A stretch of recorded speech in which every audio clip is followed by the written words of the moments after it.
నమస్తే, నేను యజ్ఞమూర్తి. రాత్రి నుంచి ఒక మరణం ఆంధ్రప్రదేశ్లో, తెలంగాణలో, అలాగే టీవీ సినీ రంగాల్లో ఒక సంచలనాత్మకమైంది. ఒక టీవీ ఆర్టిస్టు చంద్రకాంత్ అనే అతను ఉరివేసుకున్నాడు అంటూ వచ్చిన ఆ వార్త సంచలనం రేపింది.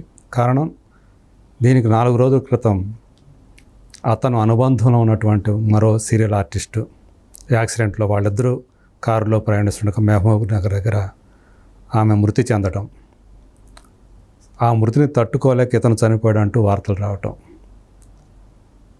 ఇది రకరకాల అనేక అనుమానాలకి, అలాగే ఆ మృతికి సంబంధించి 2 కుటుంబాలు కూడా ఉన్నాయి కాబట్టి అనేక చర్చలకు కూడా దారితీస్తూ ఉంది. దీనికి సంబంధించి మనతో మాట్లాడటానికి సామాజిక కార్యకర్త, రచయిత్రి కృష్ణకుమార్ గారు మనతో ఉన్నారు. నమస్కారం కృష్ణకుమార్ గారు. నమస్తే. ఈ ఉదంతాన్ని ఎలా చూడాలంటారు? అంటే ఒకరిని పెళ్లి చేసుకున్నారు, అది కూడా ప్రేమ వివాహమే. దాదాపు ఆమె చెప్పిన భార్య, అసలు భార్య చెప్పిన దాని ప్రకారం 11 సంవత్సరాలు ప్రేమించుకున్న తర్వాత పెళ్లి చేసుకున్నారు. 2015లో 2 పిల్లలు ఉన్నారు. అలాంటి అనుబంధాన్ని వదులుకొని తను పనిచేస్తున్నటువంటి తన టీవీ ఆర్టిస్ట్ అయినట్టు పవిత్ర జయరామ్ తోటి, ఆమెతోటి మళ్ళీ మరో ప్రేమలో పడి ఆమెతో సహజీవనము అలాంటిది ఏదో చేస్తూ ఆమె చనిపోయిందని చెప్పేసి 4 రోజుల వ్యవధిలో తను కూడా ప్రాణాలు తీసుకోవడం అనేది, దీని ఉదంతాన్ని ఎలా చూడాలంటారు? ఇది చాలా దారుణమైన సంఘటన, అలాగే చాలా సంక్లిష్టతలు కూడుకున్న విషయం. దారుణం అంటే ఒక మనిషి ఆత్మహత్య చేసుకోవడం దారుణమే. అవును.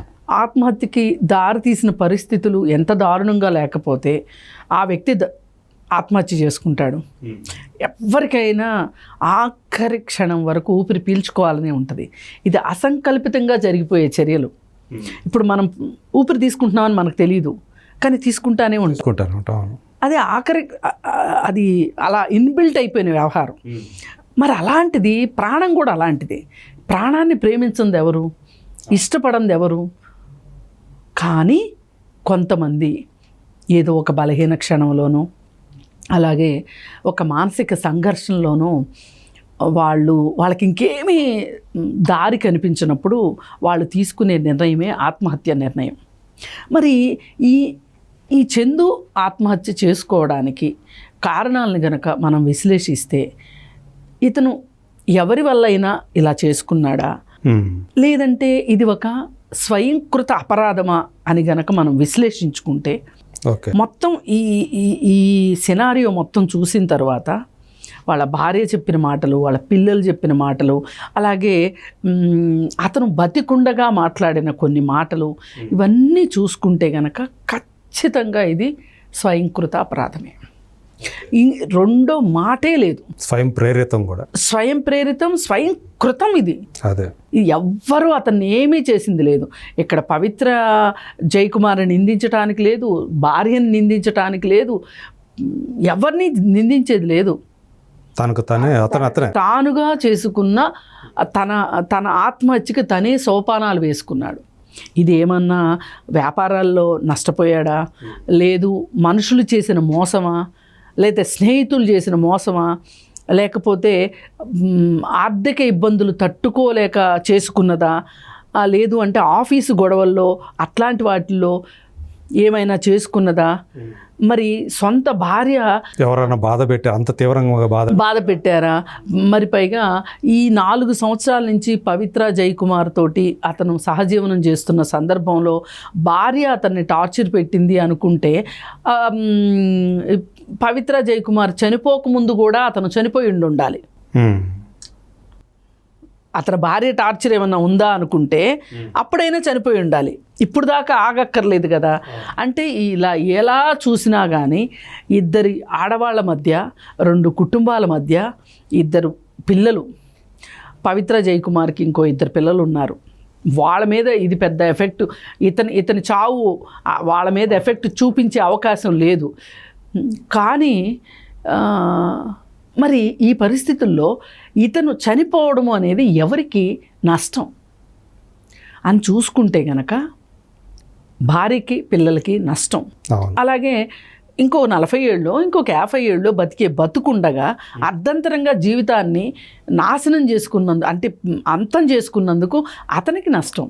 అలాగే అతనికి ఒక కుటుంబం ఉంది, తల్లి తండ్రి అక్క చెల్లెళ్ళు అన్న తమ్ముళ్ళు ఎవరో ఒకళ్ళు ఉండుంటారు. ఖచ్చితంగా. వాళ్ళందరికీ కూడా నువ్వు మనస్తాపాన్ని ఇచ్చావు. అసలు ఇప్పుడు నీ చావు వల్ల ఎవరికి మంచి జరిగింది? పైగా ఏంటంటే ఆ కుటుంబం ఎవరైతే ఉన్నారో, భార్య పిల్లలు ఉన్నారో, వాళ్ళు ఈ దీన్ని జీవితకాలం అంతా మొయ్యాలి, ఈ మచ్చను మొయ్యాలి, వాళ్ళు మచ్చను మొయ్యాలి. కానీ నేను ఒకటే చెప్తాను, ఆ భార్యకి నేను చెప్పే మాట ఒకటే, అసలు ఆ మచ్చను మొయ్యాల్సిన అవసరమే లేదు. మచ్చలన్నీ అతనే వేసుకుని ఆ మచ్చల్ని అతను క్లియర్ చేసుకోలేక ఆ మానసిక సంక్షోభంలో అతను చనిపోయాడు తప్పితే భార్య వల్ల ఏం జరుగుతుందండి? భార్యకి ఇప్పుడు ఆమె మచ్చను మోయాల్సిన అవసరం లేదు, కానీ కుటుంబ భారాన్ని మోయాల్సిన పరిస్థితి వచ్చింది. అసలు ఇప్పుడు లేడీస్ కూడా ఎట్లా తయారవుతారంటే, పెళ్ళి అయిపోయింది అనగానే వాళ్ళ సర్టిఫికెట్లన్నీ అటక మీద పెట్టేసేసి భర్తే లోకంలాగా అసలు పతి అతనే చూసుకుంటాడు. ఆర్థిక విషయాల్లో మనకు సంబంధం లేదు, ఏ వ్యవహారాలతోనూ మనకు సంబంధం లేదు, ఇంటిని చూసుకుంటే చాలు అని.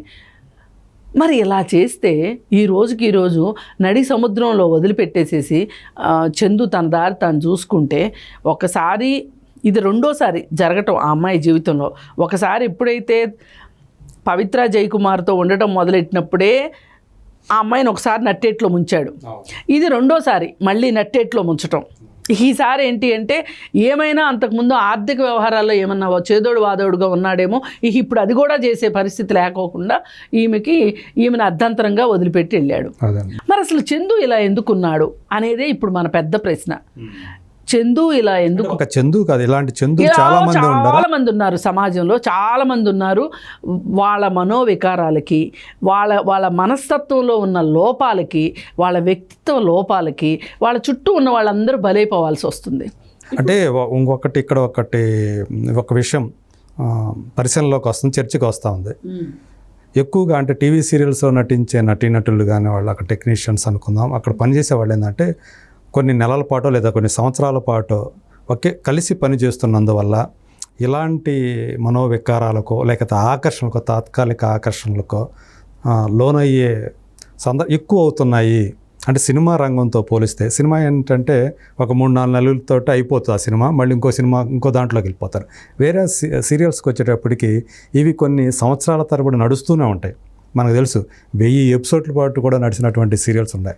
దీనివల్ల ఏంటంటే వాళ్ళ మధ్య అంటే ఒక దగ్గరతనం ఏర్పడి, ఆ దగ్గరతనం ఆకర్షణలకి దారితీసి ఇలాంటి సంబంధాలకి, అనుబంధాలకి, వివాహేతర అనుబంధాలకు దారితీస్తున్నాయి అనేది ఒక అంశం వస్తూ ఉంది. దీనిని వివాహేతర అనుబంధము అనకూడదండి. అసలు అనుబంధం వేరు, సంబంధం వేరు. ఈ రెండిటికి నక్కకి నాగలోకానికి ఉన్నంత తేడా ఉంది. ఎందుకంటే అనుబంధము అనేది ఒక పాజిటివ్ సైడ్. ఈ సంబంధము అనేది ఈ వివాహేతర సంబంధము, చాలామంది అక్రమ సంబంధం అంటారు, కానీ అక్రమ సంబంధం అని వాడకూడదు, ఆ మాట వాడకూడదు. ఎందుకంటే వాళ్ళిద్దరికి ఇష్టమైనప్పుడు దాన్ని, వాళ్ళిద్దరికి ఇష్టమైన అక్రమ సంబంధం అనకూడదు, వివాహేతర సంబంధం అని మాత్రమే అనాలి. అయితే ఈ వివాహేతర సంబంధాలకి పాల్పడడం వెనక ఈ వృత్తిలో భాగంగా దగ్గరతనం ఏమైనా కారణాలు అవుతుందా అనేది ఇప్పుడు మీరు అడిగింది కావచ్చు. కానీ అలా అని చెప్పి వాటి వెనక దాక్కోవడం కుదరదు. అంటే మనకు తెలుసు, ఎందుకంటే అది మరీ అపరిపక్వ వయసు కాదు, అది కాదు. వీళ్ళు అప్పటికే ఒక పెళ్లి బంధంలో ఉంటారు. ఉన్నప్పుడు పెళ్ళి అంటూ ఉన్న తర్వాత పిల్లలు కూడా ఉంటారు. ఈ పెళ్ళి మీ ఇద్దరు చేసుకోవచ్చు, కానీ పిల్లలిద్దరిని మటుకు మీ ఇద్దరే తీసుకొస్తారు ఈ ప్రపంచంలోకి. మీ ఇద్దరే తీసుకొచ్చినప్పుడు ఆ పిల్లల కోసమైనా మీరు మరింత బాధ్యతగా, ఇప్పుడు బాధ్యత లేదు అన్నవాడికి ఎవరికైనా పెళ్లి చేస్తారండి. పెళ్లి చేసిన తర్వాత కూడా బాధ్యత రాలేదు అంటే, పిల్లలు పుడితే బాధ్యత వస్తుంది అంటారు. ఎందుకంటారు అంటే, ఇది నా సంసారం, నా భార్య, నా పిల్లలు అనే తత్వం వస్తే వాడికి బాధ్యత వస్తుంది అంటారు. ఇప్పుడు మనకి గేదెల మందలు ఉంటాయి ఊర్లలో, ఊర్లు తెలిసిన వాళ్ళకి తెలుస్తుంది.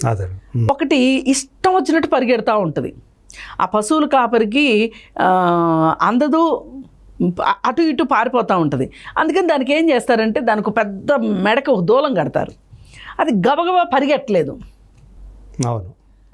అలాగే మనుషులకు కూడా ఇట్లాంటి చిత్త చాంపల్యం, ఇలాంటి బాధ్యత లేని మనుషులు, ఇట్లాంటి వాళ్ళు ఉన్నారు అన్నప్పుడు వీళ్ళకి ఈ చట్టం అనేది ఒక గుదిబండలాగా, వాటిని గుదిబండలు అంటారు. పల్లెటూరులో గేదెలకు కట్టే వాటిని గుదిబండలు అంటారు. అవును. అయితే మనుషులకు కూడా ఈ గుదిబండలు ఉంటాయి. ఏంటంటే అది చట్టం. ఈ చట్టం ప్రకారం ఈ గుదిబండల్ని వీళ్ళు స్వీకరించవలసిందే. కానీ ఈ మధ్య కాలంలో ఏం చెప్తున్నారు అంటే, ఇప్పుడు ఈ చనిపోయిన చందు భార్య కూడా ఆమె సమాజానికి ఒక సూటి ప్రశ్న విసిరిందండి ఈవేళ. ఏంటి అంటే, అడల్టరీని లీగలైజ్ చేయడం అంటే, అడల్టరీ తప్పు కాదు అనడమే నా జీవితం నాశనం అవ్వడానికి ఒక కారణం, నాలాగా చాలామంది నష్టపోతున్నారు అని చెప్పి ఆమె సమాజానికి ఒక ప్రశ్న, ఒక సవాలు విసిరిందండి. దీనికి మనం సమాధానం చెప్పాలి. ఎవరైనా సమాధానం చెప్పాలి. ప్రభుత్వాలు చెప్తాయా, చట్టాలు చెప్తాయా, కోర్టులు చెప్తాయా, ఎవరు చెప్తారు అనే దానికి మట్టుకు ఆమె ప్రశ్నకి సమాధానం చెప్పాల్సిందే. ఈ సోకాళ్ళు మేధావులు కావచ్చు, లేకపోతే లాయర్లు కావచ్చు, కోర్టులు కావచ్చు, ఆఖరికి కింద కోర్టు నుంచి సుప్రీంకోర్టు దాకా ఇవాళ సమాధానం చెప్పాల్సిన అవసరం ఉంది. మరి అసలు అడల్టరీ అనే ఒక అంశం ఏదైతే ఉందో దాన్ని తీసేస్తున్నాము అని చెప్పి అసలు అడల్టరీ అంటే ఏంటి, ఏం తీసేస్తున్నాము అనేది మట్టుకు ప్రపంచానికి సరిగా చెప్పలేదండి. ప్రతి ఒక్కడూ ఏం మాట్లాడుతున్నాడు అంటే, వివాహేతర సంబంధం తప్పు కాదు, వివాహేతర సంబంధం తప్పు కాదు, సహజీవనం తప్పు కాదు. ఈ మాట్లాడిన వాళ్ళల్లో ఇప్పుడు మళ్ళీ పెళ్ళి సినిమా తీశాడు కదా నరేష్ కూడా ఆ సినిమాలో చాలాసార్లు ఈ మాట అన్నాడు. అందుకే నేను ఆ రోజు సినిమా చూసిన వెంటనే మొదటి రోజే నేను ఆ సినిమా చూసి తెల్లారి పొద్దున్నే నేను టీవీ ప్రోగ్రాంలో చెప్పాను, ఈ సినిమా బ్యాన్ చేయాలి ఈ సినిమాని. ఎందుకంటే వివాహేతర సంబంధం తప్పు కాదు అని కానీ, సహజీవనం తప్పు కాదు అని కానీ అతను చెప్పిన విషయాల్లో ఎక్కడా పొంతం లేదు, చట్ట ప్రకారం లేదు. చట్ట ప్రకారం ఏంటి అంటే సహజీవనం తప్పు కాదు. నేను కూడా చెప్తున్నా, సహజీవనం తప్పు కాదు. ఎప్పుడు తప్పు కాదు? ఈ సహజీవనం చేయాలనుకునే ఇద్దరు మరో బంధంలో లేనప్పుడు మాత్రమే తప్పు కాదు. వీళ్ళు వివాహం అనే ఒక బంధంలో ఉన్న తర్వాత ఒకరున్నా ఇద్దరున్నా ఆ బంధాలని వదులుచుకుని, ఆ బంధాలను తెంచుకుని మాత్రమే సహజీవనం చేసుకుంటారా, పెళ్లి చేసుకుంటారా, ఏం చేస్తారు అనేది వేరే విషయం. కానీ ఇప్పుడు ఇతని విషయంలో ఏమైంది చెప్పండి? భార్య ఉంది, పిల్లలు ఉన్నారు, నీకు భార్య నచ్చలేదు, ఆ కాపురం నచ్చలేదు, నీకు ఇంకొక ఆమె నచ్చింది, అక్కడికి వెళ్ళిపోతే ఇలా ప్రతి ఒక్కరూ ఇలా నచ్చని విషయాలకి వెళ్ళిపోతూ ఉంటే అసలు వ్యవస్థ ఏం కావాలి? అసలు మనం ఒక వివాహ వ్యవస్థను పెట్టుకున్నది ఎందుకు? హిందూ వ్యవస్థ అనేది హిందూ వివాహ చట్టం అని మనం ఎందుకు పెట్టుకున్నాము? ఒకప్పుడు లేదు ఈ చట్టం. లేనప్పుడు 4 పెళ్ళిళ్ళు 3 పెళ్ళిళ్ళు చేసుకునేవాళ్ళు. ఈమె నా భార్య అని చెప్పేవాళ్ళు. రెండోసారి చేసుకున్నా, మూడోసారి చేసుకున్నా, 4వ చేసుకున్నా నా భార్య అని చెప్పేవాళ్ళు.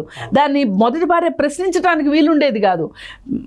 లోపల ఎన్ని గొడవలు ఉండేయో కానీ ప్రశ్నించడానికి వీల్లేదు. ఈరోజు ఒక భార్య నా భర్త వేరే ఆమెతో సహజీవనం చేస్తున్నాడనో, లేకపోతే వేరే ఆమెను పెళ్లి చేసుకున్నాడనో ఆమె క్లెయిమ్ చేస్తే కోర్టుకి వెళ్తే అతను శిక్షార్హుడు. ఇవాళ అలాంటి పరిస్థితి ఉంది. చట్టపరంగా విడిపోకుండా మీరు ఇంకొకరిని చేసుకోవడానికి వీల్లేదు. అది నేరం.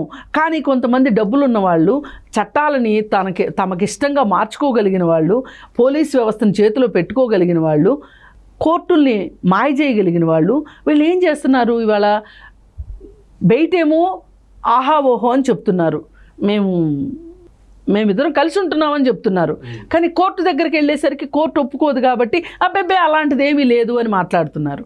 ఈ ద్వంద్వ వైఖరి ఏదైతే ఉందో, వీళ్ళు పరిస్థితులకి తగ్గట్లుగా మాటలు మార్చడం ఏదైతే ఉందో, ఇది చట్టం దృష్టికి వచ్చినప్పుడు చట్టం మట్టుకు కఠినంగా శిక్షించాలి, సత్వరం చర్యలు తీసుకోవాలి. ఇప్పుడు మామూలుగా ఏం మాట్లాడుతుంటారు బయట, ఏదైనా ఒక అత్యాచారం జరగగానే ఎన్కౌంటర్ చేయాలని అరుస్తూ ఉంటారు. ఎన్కౌంటర్లు ఇప్పుడు కూడా పరిష్కారం కాదు. కానీ పరిష్కారం ఏంటి అంటే ఇలాంటి కుటుంబ విషయాలకు కావచ్చు, అత్యాచారాలకు కావచ్చు, త్వరితగతిన స్పీడీ జస్టిస్. ఇప్పుడు ఒక భార్య ఒక భర్త గురించి కోర్టుకు వెళ్ళింది. నా భర్త నాతో సరిగా ఉండట్లేదు, సరే నాతో సరిగా ఉంటాడా ఉండడా తర్వాత విషయం, కనీసం నా జీవన భృతికి ఏమి ఏర్పాటు చేయట్లేదు అని ఒక భార్య కోర్టుకు వెళ్తే దానికి కూడా మేనమేషాలు లెక్కించి సంవత్సరాల తరబడి అది డిస్పోజ్ చేయకుండా ఆ కేసుని, మామూలుగా చట్టం ఏం చెప్తుంది అంటే, డొమెస్టిక్ వైలెన్స్ యాక్ట్ ఏం చెప్తుంది అంటే 60 రోజుల లోపల ఈ కేసు గురించి మీ నిర్ణయం చెప్పాలి అని చెప్తుంది కోర్టుని. అంటే ఏంటి, ఈమె తప్పుడు అలిగేషన్స్ పెట్టిందా, లేకపోతే ఈమె ఎలిగేషన్స్ అన్నీ కరెక్టేనా? కరెక్టే అయితే ఈ అమ్మాయికి చేయవలసిన న్యాయం ఏంటి, అతన్ని శిక్షించవలసిన పరిస్థితి ఏంటి, ఏ రకంగా శిక్షించాలి అనేది 60 రోజుల లోపల నిర్ణయం తీసుకోవాలి అని చట్టం చెప్తుంది. కానీ ఎక్కడండి, ఇక్కడ అమలే జరగట్లేదు, అస్సలు అమలే జరగట్లేదు. 2500 రూపాయలు మెయింటెనెన్స్ కోసం భార్య అడిగితే ఆ 2500లో 2000 ఇస్తారనే ప్రబుద్ధులు కొంతమంది, ఏది వాళ్ళకి డబ్బులు ఉండి కూడా ఇవ్వకపోతే ఒక 2 నెలలు కోర్టు కనుక ఇవ్వమని చెప్తే ఒక 2 నెలలు ఇచ్చినట్టు ఇచ్చి 3వ నెల నుంచి మానేస్తే ఆమె మళ్ళీ అలోపలోమనుకుంటా కోర్టుకు రావాల్సిందే, లాయర్కి ఫీజు ఇచ్చుకోవాల్సిందే, మళ్ళీ అతని మీద కంప్లైంట్ మెమో వేయాల్సిందే. మెమో వేస్తే మళ్ళీ వీడు ఎక్కడ దొరుకుతాడో తెలియదు. వీడు హ్యాపీగా ఇంకొక ఫ్యామిలీతో ఉంటాడు, అదేమంటే సహజీవనం అని చెప్తాడు, అదేమంటే అడల్టరీ తప్పు కాదు కదా అంటాడు అని చెప్పి విలాసంగా బతికేస్తున్నాడు అతనికి. ఎందుకంటే అతను ఆర్థిక వనరులు ఉంటాయి అతని చేతిలో, నేనేమైనా ఎవరు క్వశ్చన్ చేయరు. పైగా కుటుంబం నుంచి కూడా మద్దతు ఉంటుంది. ఇది చాలా దారుణమైన విషయం. నీ వల్లే అతను అట వెళ్ళాడు. నువ్వు గయ్యాలి దానివి, నువ్వు ఇంటికి వస్తూనే తగాదా పెట్టుకున్నావు, అందుకే వాడు అట్లా వెళ్ళాడు. మరి నువ్వు సుఖపెట్టకపోతే వాడు ఏం చేస్తాడు? ఇలాంటి నువ్వు మంచిగా ఉంటే వాడు ఎందుకు వెళ్తాడు? నువ్వు మొహం ఇంత లావును పెట్టుకుంటావు. ఇలా రకరకాలుగా హింస పెట్టి, భర్త పెట్టే హింస ఒకటి, వీళ్ళు పెట్టే కుటుంబంలో మిగతా సభ్యులు పెట్టే హింస కొంత, ఆడపడుచులు కూడా, నేను ఒక ఆడదాన్ని, నా భర్త నుంచి నేనేం కోరుకుంటున్నానో నా వదినకి కూడా అది కోరుకునే హక్కు ఉంది అని ఆడపడుచులు ఆలోచించరు, అత్తగారు ఆలోచించదు. అవును, అంటే అత్తగా ఒక రకంగా ఉంటుంది, అమ్మగా ఇంకొక రకంగా ఉంటుంది. సరే, ఇవన్నీ ఎలా ఉన్నా సరే ఒక భర్త, ఇప్పుడు వీళ్ళందరినీ పక్కన పెట్టేద్దామండి, ఒక భర్త ఒక బంధంలోకి వచ్చాక భార్యని కష్టపెట్టకూడదు అనే ఒక ఉద్దేశం భార్యకి ఉండాలి, భర్తకి ఉండాలి. ఇప్పుడు అన్నిసార్లు భర్త లేదు, నరరూప రాక్షసులు అనడానికి లేదు, నరరూప రాక్షసులు ఆడవాళ్ళు కూడా ఉన్నారు. వీటికి కారణం ఏంటి అనేది ఆలోచించిన తర్వాత అతను మాట వినకపోతే అతని చట్ట ప్రకారమైన మాట వినేటట్లుగా, నువ్వు వెళ్ళిపోయినా పర్లేదు, ఈ అమ్మాయికి మేము అండగా ఉన్నాము అంటే అతను కొంచెం ఒకడు దానికంటే నువ్వు చేస్తున్న తప్పు అని గట్టిగా నిలదీసి చెప్పాలి. కానీ చాలామంది కుటుంబాల్లో చెప్పరు, కొడుకుని దూరం చేసుకోరు. ఎందుకు? మళ్ళీ ఇక్కడ ఆర్థికమే. అవును, మళ్ళీ దూరం చేసుకుంటూ వాడు మన చూడ్డు, మన వృద్ధాప్యులు మన పరిస్థితి ఏంటి అనేది ఆలోచన. ఈ ప్రశ్న ఇప్పుడు ఈమె వేసిన ప్రశ్న దగ్గరే నేను ఆగిపోతున్నానండి ప్రతిసారి. పాపం ఆవిడ ఎంత చదువుకుందో తెలియదు, కానీ ఆమె సూటిగా వేసిన ప్రశ్న, అడల్టరీ గురించి వేసిన ప్రశ్న ఇవాళ ప్రతి ఒక్కరూ ఆలోచించేలాగా చేస్తుంది. అలాగే సమాజంలో కొంతమంది సెలబ్రిటీల పేరుతోటి వాళ్ళ జీవితాల్లో కూడా తప్పులు తడకల్లాగా చేసుకుంటూ వీళ్ళు ఏమి సమాజానికి మెసేజ్ ఇస్తున్నారు అంటే, వాళ్ళు ఏం చెప్తున్నారు అంటే, ఎక్కడ అవకాశం దొరికిన ప్రతి చోట నా మనసుకు నచ్చింది నేను చేశాను, నా మనసుకు నచ్చిన నిర్ణయం నేను తీసుకున్నాను అని చెప్తున్నారు. ఇది పరమ దుర్మార్గం. నా మనసుకు నచ్చినట్లు నేను వాళ్ళు ఏమైపోయినా పర్వాలేదు, తనకు సంబంధించిన వాళ్ళు, తన మీద ఆధారపడిన వాళ్ళు, తనను నమ్ముకున్న వాళ్ళు ఏమైపోయినా పర్వాలా. కానీ కుటుంబం అన్న తర్వాత విభేదాలు వచ్చే మాట వాస్తవం, వస్తాయి. ఎంత అన్యోన్య దాంపత్యంలోనైనా గొడవ ఎక్కడో చోట ఏదో సందర్భంలో వస్తాయి, ఏదో విషయం వచ్చినప్పుడు అవి మనం పరిష్కారం చేసుకోలేని దశలోకి అవి వెళ్ళిపోయినాయి అనుకున్నప్పుడు మనకి చట్టంలో వివాహం పక్కనే విడాకులు కూడా ఉన్నాయి. ఈ విడాకుల్ని చాలా సజావుగా, చాలా ప్రశాంతంగా, చాలా మనశ్శాంతిగా కూడా జరిపించుకోవచ్చు. ఎప్పుడు కుదురుతుంది అది? ఉమ్. ఎప్పుడు కుదురుతుంది అంటే నీకు ఆస్తిపాస్తులుండి, నీకు ఒక మంచి ఉద్యోగం ఉండి, నువ్వు ఎంతైతే న్యాయబద్ధంగా, చట్టము ఒక రకంగా చెప్తుంది మనకి, భార్యకి ఏమి హక్కులు ఉంటాయి, పిల్లలకి ఏమి హక్కులు ఉంటాయి అని మన చట్టం, హిందూ వివాహ చట్టం చెప్తుంది, వారసత్వ చట్టం ప్రకారం చెప్తుంది. దాని ప్రకారం నువ్వు నేను ఇంత ఇవ్వవలసి ఉంది, నేను ఇస్తాను, నా కొడుకులకి నా కూతుర్లకి నేను ఇవ్వాల్సింది ఉంది, వాళ్ళకి ఇచ్చిన తర్వాతనే నా నా ఆస్తి ఏదైతే ఉందో ఆ ఆస్తిని మాత్రమే నేను హక్కుదారిని, నేను ఇంకొక పెళ్లి చేసుకుంటే వాళ్ళకి హక్కులు ఉంటాయి అనే విధంగా ఒక పురుషుడు గనక ఆలోచిస్తే గనక ఇన్ని పేచీలు రావండి. ఈ విషయంలో నేను వేరే దేశాల్లో జరుగుతున్న విడాకుల ప్రక్రియలు, మన భారతదేశంలో జరుగుతున్న విడాకులు ప్రక్రియల్ని కనుక మనం పోల్చి చూసుకున్నట్లయితే కనుక భారతదేశంలో ఇంతవరకు ఒక్కటైనా సరే అత్యంత ఖరీదైన భరణం లేదు. ఓకే. కానీ ధనవంతులు ఎంతమంది ఉన్నారు మన భారతదేశంలో? ధనవంతులందరూ విడాకులు తీసుకోవట్లేదా? తీసుకుంటున్నారు కదా, ధనవంతులు కూడా విడాకులు తీసుకుంటున్నారు కదా, కానీ వాళ్ళు కూడా భరణం దగ్గర వచ్చేటప్పటికి ఇవ్వట్లేదు. అదే మీరు విదేశాల్లో చూడండి, ఆస్తిలో ఖచ్చితమైన భాగం భార్యకి ఎంత వెళ్తుంది చట్ట ప్రకారం అంటే అది ఖచ్చితంగా ఇచ్చేస్తారు వాళ్ళు. ఇక్కడ మన కుచ్చిత బుద్ధి ఉంది కదా, డబ్బు మీద అతి ప్రేమ ఉంది కదా, ఈ ప్రేమ, ఈ కుచ్చితమైన బుద్ధి, నేను వ్యవస్థల్ని మేనేజ్ చేయగలను అనే ఒక ధైర్యం, ఆ ధైర్యమే లేకపోతే గనక వీళ్ళు ఇలా చేయరండి, ఇలా చేయరు. అలాగే అంటే అంత అవినీతమయమై ఉండటం అనేది కూడా దీనికి తోడ్పాటునిస్తుంది. ఒక వ్యక్తి తప్పు చేయవచ్చండి, తప్పు చేయని వ్యక్తులు, పొరపాట్లు చేయని వ్యక్తులు ప్రపంచంలో ఉండరు.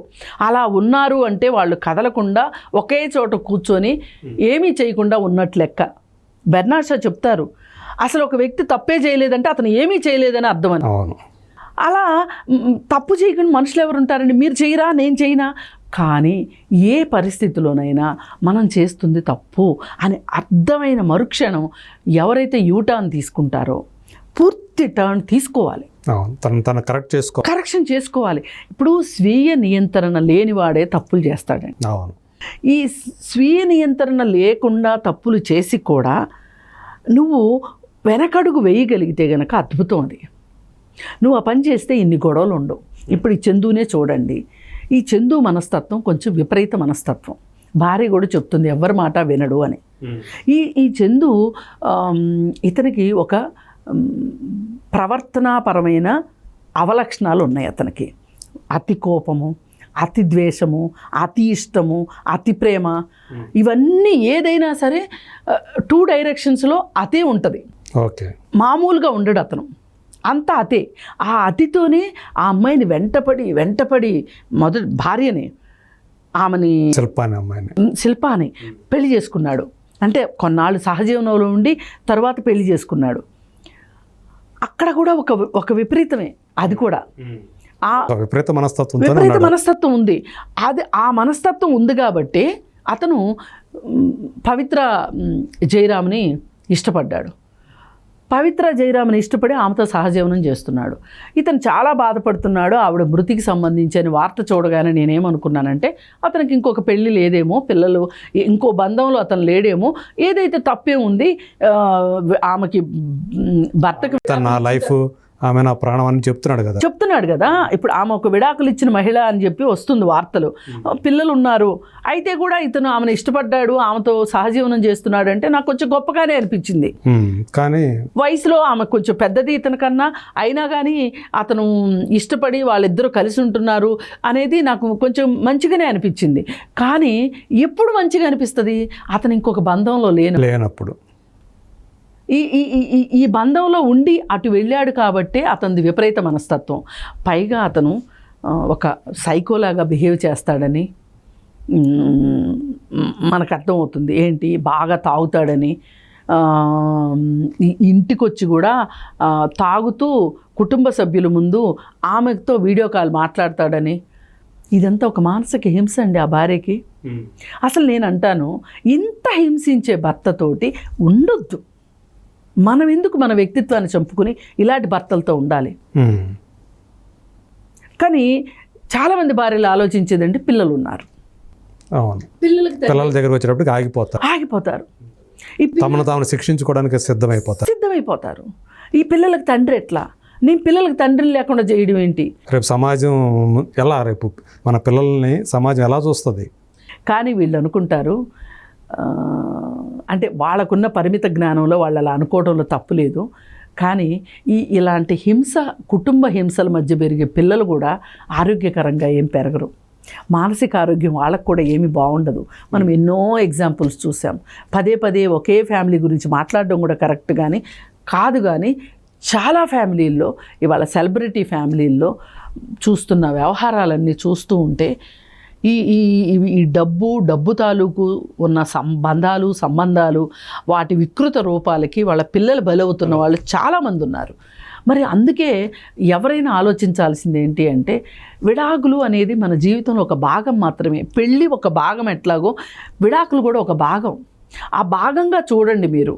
అదేదో మోయలేని భారంలాగానో లేకపోతే ఇంకోటో అనుకోవద్దు. ఎందుకంటే మీకు ఒక రోడ్డు క్లియర్ అవుతుంది. అవును, ఇప్పుడు బలవంతంగా ఒక బంధంలో ఉండే కన్నా ఇప్పుడు శిల్ప ఉన్నారు, అదే ఈమె గనక ఈ సంవత్సరమో క్రితం సంవత్సరం అంతకుముందు సంవత్సరమో అతనితో విడాకులు తీసుకుని ఉన్నట్లయితే గనక ఇవాళ అతని మృతి గురించి ఆమె అంత బాధపడాల్సిన అవసరం ఉండేది కాదు. ఆమెకు కూడా ఒక క్లారిటీ వచ్చి ఉండేది. ఆమె ఈలోపు ఒక వృత్తిలోకి వెళ్ళుండేది, చూసుకునేది. ఇప్పుడు పెళ్ళి ఎంత మన లైఫ్ని సెటిల్ చేస్తుంది అనుకుంటున్నామో, కొన్నిసార్లు విడాకులు కూడా సెటిల్ చేస్తాయండి జీవితాలని. ఒక క్లారిటీ వస్తుంది. ఇప్పుడు నేనేం చేయాలి, నేను ఎలా ఉండాలి, నేను ఇంకొక బంధంలోకి వెళ్ళాలా, లేదు ఇలాగే ఉండాలా, నేను ఇలాగే ఉంటూ నా పిల్లల్ని చూసుకోవాలా, ఇలా ఆమె లైఫ్ని ఆమె స్ట్రక్చరైజ్ చేసుకుంటుంది. కరెక్ట్. చేసుకోవడానికి విడాకులు అనేది చాలా అవసరమైన విషయం. ఎప్పుడు ప్రతి ఒక్కళ్ళు విడాకులు తీసుకోమని చెప్పట్లా. ఇలా పొసకదు అనుకున్నప్పుడు మీరు అసలు పెళ్ళిళ్ళకి ముందే ప్రీ మ్యారిటల్ కౌన్సిలింగ్కి వెళ్ళడం కరెక్టు. ఇవాళ ఉన్న పరిస్థితుల్లో సరే ప్రీ మ్యారిటల్ కౌన్సిలింగ్కి వెళ్ళలేదు, తర్వాత అయినా సరే మీకు పొరపత్యాలు వస్తున్నాయి అనుకున్నప్పుడు మ్యారిటల్ కౌన్సిలింగ్కి వెళ్ళి వాళ్ళ ముందు మీ బాధలు, మీ కష్టాలు, మీకేమన్నా మంచి విషయాలు ఏమన్నా ఉంటే మంచి విషయాలు అన్నీ మీరు వాళ్ళ ముందు వాళ్ళ టేబుల్ మీద పరిస్తే వాళ్ళు ఆలోచించి అసలు ఇద్దరిలో ఎక్కడ మిస్టేక్ జరుగుతుంది, ఎక్కడ కాంట్రవర్సీస్ వస్తున్నాయి, ఎక్కడ వీళ్ళకి కలవట్లేదు అనేది మాట్లాడి మీకు సూచనలు ఇస్తారు. అప్పటికి కూడా నచ్చలేదు అనుకోండి, హ్యాపీగా మ్యూచువల్ కన్సెంట్ తోటి విడాకులు తీసేసుకోండి. మీ దారులు మీరు చూసుకోండి. ఆ తర్వాత అదే చందుతోటి ఈమె విడాకులు తీసుకుని ఉన్నట్లయితే ఇవాళ ఆమె చనిపోయిందని అతను చనిపోతే కూడా ఈమె ఆడవలసిన పని లేదు, ఏమీ లేదు. హ్యాపీగా ఈమె జీవితం ఏమి గడుపుతూ ఉండేది. ఎంత బరితెగింపు కాకపోతే, నీకొక భార్య పిల్లలు ఉన్న తర్వాత ఇంకొక ఆమె సహజీవనంలో ఉంటూ, అంటే ఇది ఆమె చనిపోయింది అని నువ్వు చనిపోవడము ఎంత బాధ్యతారాహిత్యం అండి ఇది. ఆ ఎంచుకున్న మార్గం, చావు అనేది, ఆత్మహత్య అనేది ఎంత దుర్మార్గమైన చర్య అసలు ఆ కుటుంబానికి. కరెక్ట్. అంటే ప్రేమ, చంపేంత ప్రేమ, చచ్చేంత ప్రేమని అసలు ఒప్పుకోకూడదండి. అది అసలు ప్రేమే కాదు, అది ఒక నిర్ణయం. ఆ నిర్ణయానికి మీరు ప్రేమ అని పేరు పెడుతున్నారు. అది నిజానికి దారుణమైన నిర్ణయం అది. దానికి మీరు ప్రేమ అని పేరు పెడుతున్నారు. అది చంపేంత చచ్చేంత ఇష్టాలు ఎప్పుడు కూడా జీవితంలో కరెక్ట్ కాదు. మీరు కొంచెం సంయమనంతో నేను చేసే ఈ పని 1-4 సార్లు ఆలోచించి, అంటే ఏదైనా ఒక మీమాంస వచ్చినప్పుడు ఒక మందుబాట్లు పెట్టుకొని మీరు చర్చించారనుకోండి, పరిష్కారం ఏం దొరకదు. ఏదైనా ఈ విషయంలో ఒకళ్ళు నిష్ణాతులు అనుకున్న వాళ్ళ ముందు కూర్చొని మీ అంతరంగాన్ని పరిస్తే మీకు చెప్పే సలహా మీకు చెప్తారు. అందుకే ఇవాళ మన ఈ పెరిగిన స్వేచ్ఛ పెరిగింది అనుకుంటున్నాం, వ్యక్తిత్వాలు పెరిగిపోయినాయి, వ్యక్తిత్వవాదం పెరిగిపోయింది, ఎవరికి వాళ్ళకి ఇండివిజువాలిటీ పెరిగిపోయింది, ఇండివిజువలిజం వచ్చి ఎవరి అస్తిత్వం వాళ్ళదన్నట్టు మాట్లాడుకుంటున్నారు కదా. ఇవన్నీ ఎక్కడికి దారి తీస్తున్నాయి అనుకుంటే, ఒకప్పుడు మనం అందరం ఒక చాయిస్ కోసం పోరాడిన మనుషులు అండి. ఒక చదువు కోసమో, అవును, ఒక తిండి కోసమో, ఒక ఇంటి ఉద్యోగం కోసమో, ఒక మాదిరి బట్టల కోసమో, ఒక ప్రతి దానికోసం పోరాటంగా ఉండేది. ఒక ఛాన్స్. అది జీవితంలో ఛాన్స్ కోసమే ఎదురు చూసిన మనుషులు మనం అందరం. కానీ ఇవాళ మన పిల్లల దగ్గరికి వచ్చేసరికి ఏమైపోయిందంటే ఒక చాయిస్కి వెళ్ళిపోయింది. అవును, ఒక కంఫర్టబుల్ లెవెల్కి వెళ్ళిపోయారు వాళ్ళు. హ్యాపీగా అన్ని వాళ్ళకి అందుబాటులోకి వస్తున్నాయి. ఒక ఛాన్స్ కాకుండా ఒక చాయిస్కి ఎప్పుడైతే జీవితం వెళ్ళిపోయిందో ఇలాంటి వెర్రితలలు వస్తున్నాయి. అందుకని వీటిని ఖచ్చితంగా కూకటి వేళతో పీకాల్సిందే. అంటే ఇప్పుడే వచ్చాయా వివాహేతర సంబంధాలు, ఒకప్పుడు ఎప్పుడు లేవా అంటే ఎప్పుడూ ఉన్నాయి. కానీ ఇంతకు ముందంతా ఎలా ఉండేది అంటే సొంత కుటుంబాన్ని వదిలిపెట్టుకునేలాగా ఉండేవి కాదు. అవును, ఆ భార్య కూడా భర్త వివాహేతర సంబంధాలని, అది నేను కరెక్ట్ అని నేను అనను కానీ ఆమోదయోగ్యంగా ఉండేది. అలా అంటే అప్పుడు ఆ విధంగా మేనేజ్ చేసేవాళ్ళు. స్ట్రక్చర్ అలా ఉండేది. మళ్ళీ మనం ఇతని నుంచి బయటకు వస్తే మనకు కష్టమైపోతుంది కాబట్టి అతని నీడలోనే ఉందామని అప్పట్లో ఆడవాళ్ళు అనుకునేవాళ్ళు. వాళ్ళిద్దరి మధ్య సన్నిహిత సంబంధం లేకపోయినా కానీ ఒక భద్రతగా ఫీల్ అయ్యేవాళ్ళు అప్పట్లో. ఇప్పుడు అది అంతా మారిపోయింది, అదంతా కూడా. అండ్ ఏది ఏమైనా ఒక పురుషుడు చాయిస్ కోసం వెళ్ళడం అనేది మట్టుకు నష్టాన్ని ఇస్తుంది తప్పితే కుటుంబానికి. పెళ్ళి అనేది ఒక ఛాన్స్ అండి. వివాహేతర సంబంధం అనేది ఒక చాయిస్. నువ్వు ఛాన్స్లో ఉంటావా చాయిస్లో ఉంటావా అనేది నీ బుద్ధిని బట్టే ఉంటుంది. నీ బుద్ధి ఏ రోజైతే వక్ర మార్గం పడుతుందో ఆ రోజే నువ్వు చాయిస్ల కోసం వెళ్తావు. ఎందుకంటే ఈ సందర్భంగా మనం మాట్లాడుకొని తీరవలసిన విషయం కూడా నరేష్ విషయం చూసుకుంటే, సినిమా యాక్టర్ నరేష్ విషయం, ఒక పెళ్ళి చేసుకున్నాడు, ఒక ఛాన్సు, విడాకులు అయిపోయినాయి, ఒక బాబు, మళ్ళీ రెండో పెళ్లి చేసుకున్నారు అంటే అక్కడ విడాకులు ఇచ్చారు, మళ్ళీ రెండో పెళ్లి చేసుకున్నారు, ఒక బాబు, మళ్ళీ విడాకులు ఇచ్చారు. So line clear. మళ్ళీ ఇంకొక ఆమెను పెళ్లి చేసుకున్నారు, ఒక బాబుని కన్నారు. కన్న తర్వాత విడాకులు ఇవ్వకుండా ఇంకొక మహిళని పెళ్లి చేసుకుంటాను అని ఆయన ఊరూరు చాటింపు వేస్తూ సోషల్ మీడియా మొత్తం వాళ్ళే వార్తలు చేసుకుంటూ మళ్ళీ ఆ బంధాన్ని కూడా ఒక పవిత్రమైన బంధంగా చూపించుకోవడం కోసం కొంత డబ్బు ఖర్చు పెట్టి సినిమా తీసి డబ్బులు ఉన్నాయి కాబట్టి ఈ చెయ్యడము ఇలాంటివన్నీ ఎలా ఉన్నాయి అంటే సమాజానికి చాలా రాంగ్ సిగ్నల్స్ వెళ్తాయి. ఇలా చెయ్యాలి అనుకున్న వాళ్ళకి ఒక ఊతాన్ని ఇస్తాయి.